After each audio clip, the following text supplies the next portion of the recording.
Today I have to sound the alarm. I'm sounding the alarm. This is the state of the expat world across the world in 2025.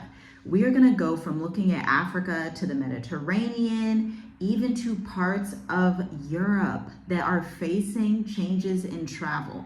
This is pertinent to you because to get to the African continent, you may have to travel through the Mediterranean. To live in some of these African countries, you want to understand the risks and the different things that are happening right now on the ground in 2025, specifically in July. Hit the like button, share this video with 5 to 10 people because I've not seen any content on the internet like this. But listen, we are going to talk about the state of the expat world in July 2025. This is your crisis briefing. If you are an expat, a would-be immigrant, or simply someone watching global trends, July 2025 has a lot of risks that you need to look out for. Yes, even on the continent of Africa. I don't want to lie to you. Things are getting a little strange. It's getting a little weird. It's looking a little funny, okay? And I just want you to come in with an informed decision. I want you to make the best decision for your family because here's what I want for you. I want when you leave the West that you're able to leave for good like my family and I did. I want when you leave the West, you meet stability and peace and longevity. I don't want you to have to go from country to country if you don't want to. I don't want you to feel unsafe. I don't want you to feel like you can't grow your business abroad. Like I want you to live your best life truly. And so we are going to talk about this all-in-one update, crossing Africa, the Mediterranean, and beyond. We're going to cover the riots, the embassy closures, the migration crackdowns, the changes in residence policy, and political shifts that are going to redefine your move abroad to live your best life overseas. Don't plan your next move without listening to this video. So historically, being a digital nomad meant that you would go to somewhere like Bali, Indonesia, and you would do their tourist visa. You may hop to like Vietnam, you may hop to the Philippines, but you would be on this tourist visa and you would hop around, right? That was typically what a digital nomad was in the early 2020s and a little bit beyond. And it's an entire thing. I actually did a fabulous podcast with the executive director of Plumia, which is a company similar to Safety Wing. She's also the executive director of Safety Wing, Nomad Health Insurance. And the podcast, I'll try to link it down below because we were talking about this back in 2022, okay? Nowadays, it's hard to be a digital nomad in that sense of the world. In that sense of the word, because we have visa crackdowns, we have things that are changing. We have protests happening in Kenya. We have power grid issues down in South Africa. There's a lot of different things that are happening. Even the Israel-Iran conflict. There are earthquakes. There are wars and rumors of wars. And so honestly, there's not a whole lot of options for you. To be quite honest, to choose the safest place and the place that's going to give you the best longevity, you only have a couple of options on Earth, not to mention the fact that the European Union just passed their EU digital ID, okay? And if you know what that means that there's gonna be control in a lot of areas where historically people had a little bit more freedom. And so now is the time to make your move. But make it with discretion, make it wisely. Make sure you are listening to those who have longevity and are in countries with a clear path to citizenship, or you are in a country that feels extremely safe to you, because I'm telling you, from what we are seeing with just President Trump's administration, traveling all over the place is not really gonna be a thing in the future. We are coming into the world, or a world that's gonna look much different than the world we are in now. Now, with that being said, we do have a few digital nomad hotspots here, okay? Obviously, we have Mauritius, Africa, the country I'm in. They give you a multi-year digital nomad residence permit or a visa where you can stay in the country up to 3 to 4 years, depending on immigration's discretion. And then we have a country like Seychelles, which is just north of us here in Mauritius. It's also in Africa. Seychelles has a digital nomad workation program, similar requirements, okay? And then you have Cabo Verde, and Cabo Verde is an island in West Africa. Then you have South Africa that has a digital nomad visa. You have Kenya that has a digital nomad visa, and you have Namibia on top of like Greece, Spain, Portugal, Thailand, those types of places. But wait. Before I go any further, I just realized like we're talking about the state of the expat world, but I want to know, did you sign up for the state of the diaspora? Because I know you've been watching these videos, ma'am, sir, I know. And some of you have been emailing me like, sis, give me the link. And you know, I created a new link. I was like, oh my gosh, the demand is on fire. And I created the link. I put it in yesterday's video about Mauritius. And y'all, 4 spots are already taken. I mean, look, 4 spots are already taken. That means for August 17th at 2 p.m. Eastern, that cohort is nearly halfway filled up. We're just about halfway filled up. And so like if you're on the fence, you may be staying on that fence unless you take action now to become a part of the urgent state of the diaspora. Because if you like the way these insights are going and you're like, I actually want to speak to you guys in an incubated setting with 8 other expats. You know, we had clients this past week. One said, you know, I'm in Thailand and my mom is in Mauritius, and we just really ended up loving Mauritius, but I went on a short vacation real quick. You know, you have clients, they're saying, hey, I have a mentor over in Senegal, but I'm checking out both sides of the continent to make sure that I have a great strategy. I'm like, this is what the state of the diaspora is about. You can get connected to wise people. And even if you feel like you're quiet, you're an introvert, you can listen to other people's insights and see, okay, I see how that plan's gonna work for them because I was that person, okay, in school. Listen, I'm an introvert. I learned by being quiet and just watching what other people do. And so if that's you, we welcome you also into the state of the diaspora. Again, it's a small container. We keep it small because we want you to feel like you are seen, heard, valued, and understood, okay? We want you to feel safe. We want you to feel like, okay, there's just a few other people in here that I can talk to. And did I mention the members only WhatsApp group for the people in the state of the diaspora at the time you go into it, meaning those who come in for this session that's coming up this Sunday, July 20th, they're in a WhatsApp group together, no other people, okay? So it's incubated, it's safe, it's just for the people that are members to stay connected with each other. But let's get back into this video because now I want to talk about Kenya and these protests and this tax crisis that's going on in Kenya. It's so sad. And I've been following this story for a while now. And it's just, it makes me uneasy, to be honest with you. It makes me uneasy because I used to live in Tanzania. Kenya is very close to Tanzania. Obviously, Mauritius actually isn't that far from Kenya either. We flew through Nairobi to get to Mauritius. And so it's a hard one to talk about. And watching the videos of like the Kenyan government shooting their people, it's just like, it left me speechless. And at the same time, we are in a leadership position, and so I can't just be quiet and pretend it's not happening. That's obviously not helpful, not respectful, even to my fellow Kenyan people. Shout out to the Luya people. Shout out to everybody in Kenya. Kenya is a phenomenal place. I haven't been there, but I've hired Kenyans. I've worked with Kenyans. I love the Kenyan people, okay? So I'm again to this hard one. This one's hard for me. Kenya has erupted in some of its worst unrest in a decade, sparked by the so-called finance bill of 2025, which would raise taxes on essential items like bread, fuel, and internet services. The protests have turned deadly.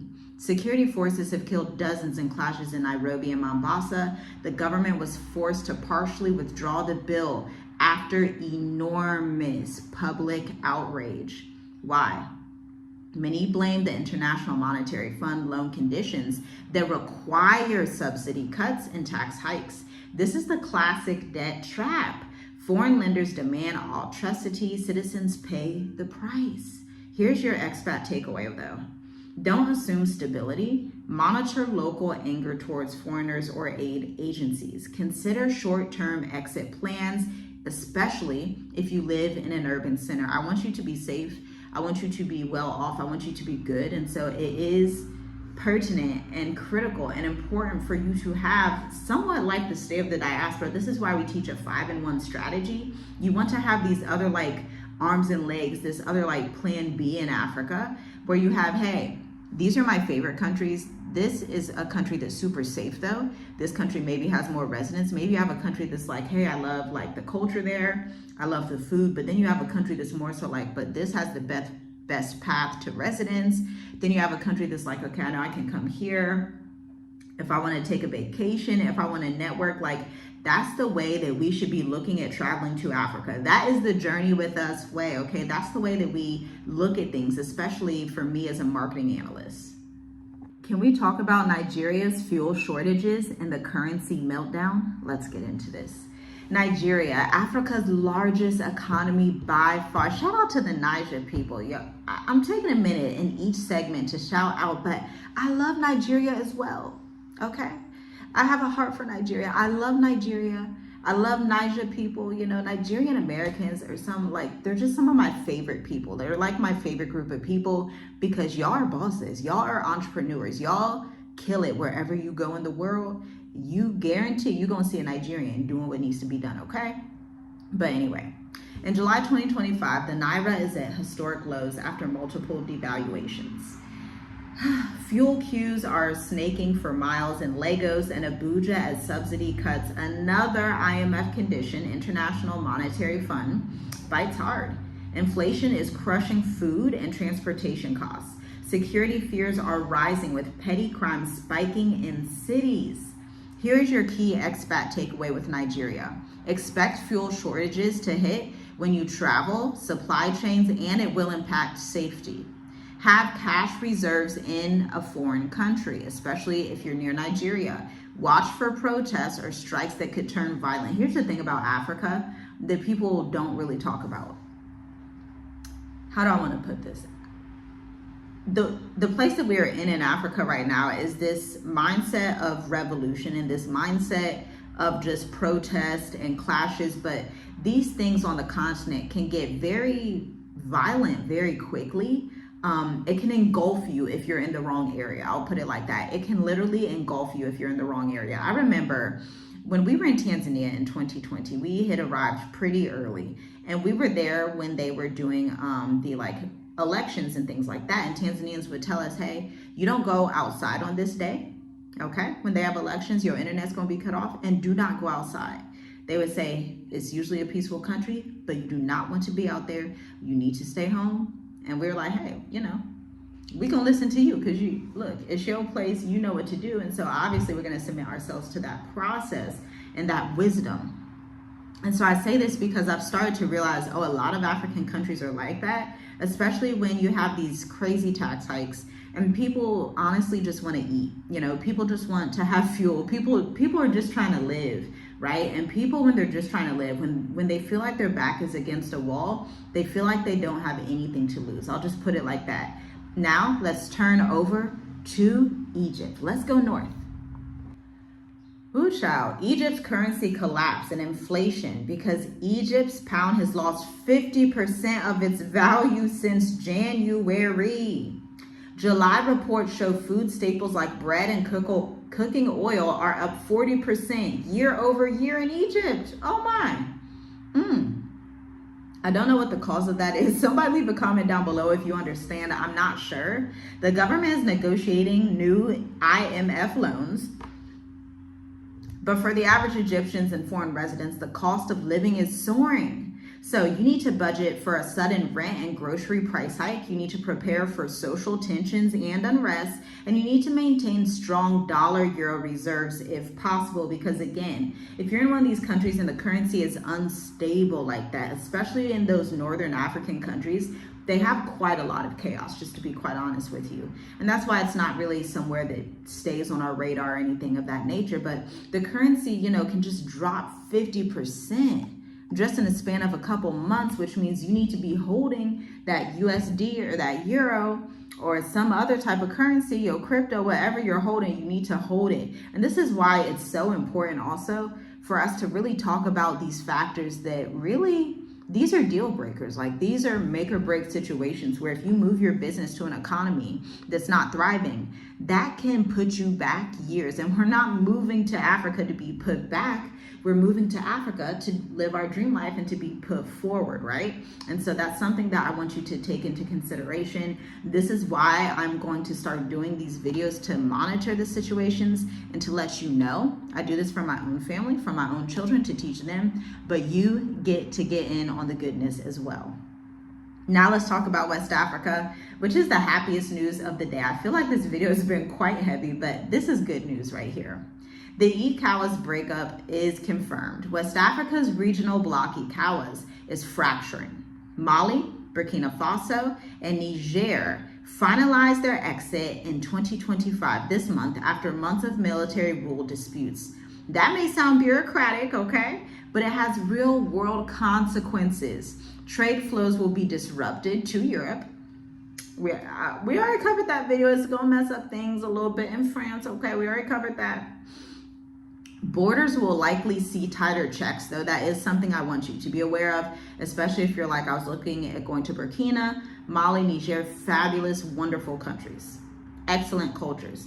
But be aware of that because they're obviously going to be on high alert and you may want to let those tensions subside before going that route. This is why I say, look, you want to be in a stable, peaceful economy where they don't have a whole lot going on right now, somewhere that's very neutral so that you can have the lay of the land and learn how to live outside of the West. Because listen, what you don't want to happen is you start filming in these countries or something, or you think you're living your life, then they're questioning you, because it can turn into a messy situation pretty quickly, okay?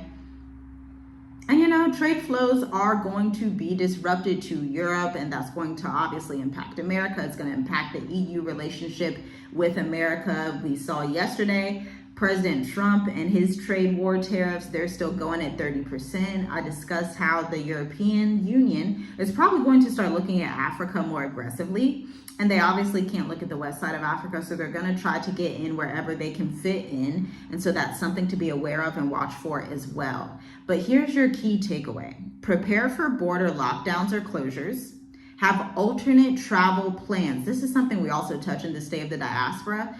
And I typically don't talk about this, but since it's coming up right now, we talk about the best travel routes in Africa. All travel in Africa is not created equal. Southern Africa is the easiest by far region to travel within and to other places in the continent. But if you're in West Africa trying to get to East Africa, it's going to be crazy expensive. If you're in West Africa trying to get to North, expensive. If you're in East Africa trying to get to West or North, expensive. East Africa to South is not that expensive. South Africa to East, not that expensive. South Africa to West, not as expensive as East to West, okay? So that's something you want to know. If you want more details and you want that 39 to 42 page curriculum that we give our clients in the State of the Diaspora, you already know what to do. Check out the link in the description. And listen, I don't want you to think that West Africa has free movement. This is so important. Southern Africa has free movement. Depending on the time, East Africa sometimes has free movement, depending on the time of day, the time of year, it depends, bureaucracy. But West Africa definitely does not have free movement. Just keep that in mind. This is why we also introduce like, hey, it's a good option to go to Thailand for a time, to spend some time in India for a time, to be up in the Mediterranean, because really your Africa plan is going to look like leveraging more affordable routes, especially in the times to come. I'm telling you, we are coming to a time on Earth where traveling is going to change, and it's going to change on the continent of Africa. And it may get a little trickier before it gets better, okay, for the majority of African countries. Now, obviously, like Mauritius, Seychelles, Cabo Verde, Botswana, possibly Namibia. These are going to be some of the safest countries to just travel and merge throughout. Rwanda. But you have to use your due diligence. You have to make sure that you are doing the proper research beforehand to avoid crisis. But now let's go back to East Africa and let's go to Uganda. I'm so happy for Uganda. Uganda's anti-LGBTQ plus law has been enforced. It's controversial, okay, but it's been passed since 2023 and they're seeing the first prosecutions. Human rights groups report arrests and convictions in July 2025. International travel advisories are warning LGBTQ plus travelers to reconsider visits entirely. Know the local laws and customs, and this is just should be said across all of Africa. Even if you're traveling to Asia, even if you're traveling to the Mediterranean, wherever you're going, understand the culture. Okay, as Americans, sometimes we get too prideful and we don't understand the culture, okay? And this is so important because everywhere is not like America. A lot of people think everywhere is like America. That's the worst mistake that you can make. Most cultures outside of America are actually quite modest. They actually value marriage, they value children, and they value quietness. And so if you're the American coming in all super loud, all extra, extra, extra, you're gonna draw attention to yourself. And you may be like, oh, damn, like, it's like, no, they're just shocked because you're so loud and you're just standing out like a red thumb, okay? And so in order to not stand out, just pay attention and just take my advice. Just know Africa, Asia, the Middle East, the Mediterranean, they are typically pretty quiet. They're pretty quiet. Even the way that people speak here in Mauritius, Tanzania, very much soft-spoken, you know? You're gonna come, and I'm typically someone, I used to think I was soft-spoken. I was like, oh, I'm loud out here, geez. You know, in America, people think I'm too soft-spoken, but out here, it's like, oh, I'm too loud, okay. Because they speak so softly, that's the culture here. It's quiet, it's modest, it's like, just chill, like everything's good, just everything's all right. That's the culture here. And so if you're not ready for that, you may want to stay in America, or I don't know, maybe try South America. I'm not sure, don't know, but definitely understand the cultural norms before you leave America and go somewhere where you align with the culture, okay? I align with Mauritius's culture. I respect the culture. And when I say the culture, I align with the fact that it's family-centered, it's marriage-centered, and they're pretty peaceful and chill towards people that have their different belief systems, okay? They're not going to like throw stones at them. They're not about to do anything crazy. It's not violent. They're just really like chill, okay? That's the culture here. And it's super, super family-oriented, super, there's just organic nature, sugarcane fields, agriculture everywhere. It's just pretty like, I don't even know how to explain it. It's just a vibe. Like, it's something you have to experience. I'm trying to think of the right word. It's like, it's almost like off-grid living. That's kind of what it feels like, even though you're not off-grid, but at the same time, it has an off-grid feel compared to America or compared to Canada or compared to the UK. You just feel like, oh, I'm just like out in this island, walking through the jungle neighborhood because there's trees everywhere. I love it. It's great. I have a great time out here. Now we need to talk about South Africa's grid crisis returning. Now, my brother had spent some time in South Africa back in 2022, considerable time. He absolutely loves South Africa, but he was telling me about the grid crisis, and I was like, oh wow, that's actually a little bit worse than what we had experienced in Tonga, Tanzania. So South Africa's grid crisis is a real issue. I also had a contractor that I employed down there, and she would face these grid failures and she would say, hey, I can't do my work today. The grid failed, you know, and that's just it. I was like, dang, there's no cafes or anything. I don't know, you know, that's her business. But at the end of the day, if you are in the growth phase of your business, if you are creating an online consultancy like we teach our clients to do in Black Educators Amplified, if you are on a W-2, if you are actively working in your business, which the vast majority of people are, then you either need like backup generators, you need to put some money into, you know, having some solar panels, whatever it is, or you may want to look at choosing a more stable country that has a better electrical grid. This is something that my brother warned me about. He said it was fine for him because it was just him. He was traveling. He wasn't too worried about work, but he actually ended up spending time in Chiang Mai, Thailand, when he wanted to just really focus on work. He said down there he would get distracted a lot, and he absolutely loves it, especially on the Eastern Cape, but he was distracted. And so if he wanted to just like dive deeply into his work and get stuff done, he would go to Chiang Mai, Thailand, then, you know, he would come back or whatever, okay? And so the country's grid remains fragile and winter demand is pushing it towards collapse once more. Now, these grid crises started happening again in 2025, and the rolling blackouts are back. Now, also my brother told me that typically there's this app and they'll let them know when the grid's going down, and it might be down that whole day or whatever, but that can really set you back, especially if you're a homeschooling family or if you have children and you're just trying to get stuff together. That can really set you back. That's something to think about, because where the places that I lived in Tanzania, like Tonga, like Mbweni, The area we were in Dar es Salaam and Bezi, those places, the power doesn't go out for that long. It may go out for a couple of hours and that's about it. If you choose the right neighborhood, even here in Mauritius, the power went out for like 15 minutes. And so that's just about it. So you want to be in a place with a stable connection to electricity if you are in the startup phase. Now, if you're of retirement age, that's totally different. You may be like, shoot, this power out, I'm chilling, I'm good. But when you are under 45 and you are growing an enterprise, you're gonna have issues. You're just gonna have issues. That's just the reality, okay? And so you want to prepare for multi-hour outages daily. You want to secure food and water that don't need refrigeration. And you want to have backup energy solutions if you're staying there long term.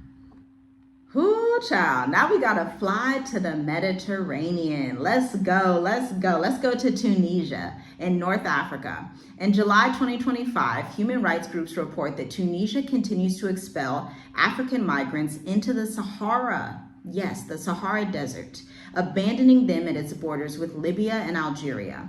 This is happening with European Union funding aimed at stopping migrant boats from reaching Italy. Here's the key takeaway for you. Understand local resentment towards sub-Saharan Africans if you're in Italy. I'm just leaving that there. I've heard too many stories about Italy. I'm just saying I'm not really that enthused into ever living in Italy, to be quite honest with you. I'm gonna leave that there. I'm gonna keep going. Watch for changing entry requirements or detentions if traveling through Tunisia, and see the writing on the wall for the EU migration policy, externalization and crackdown.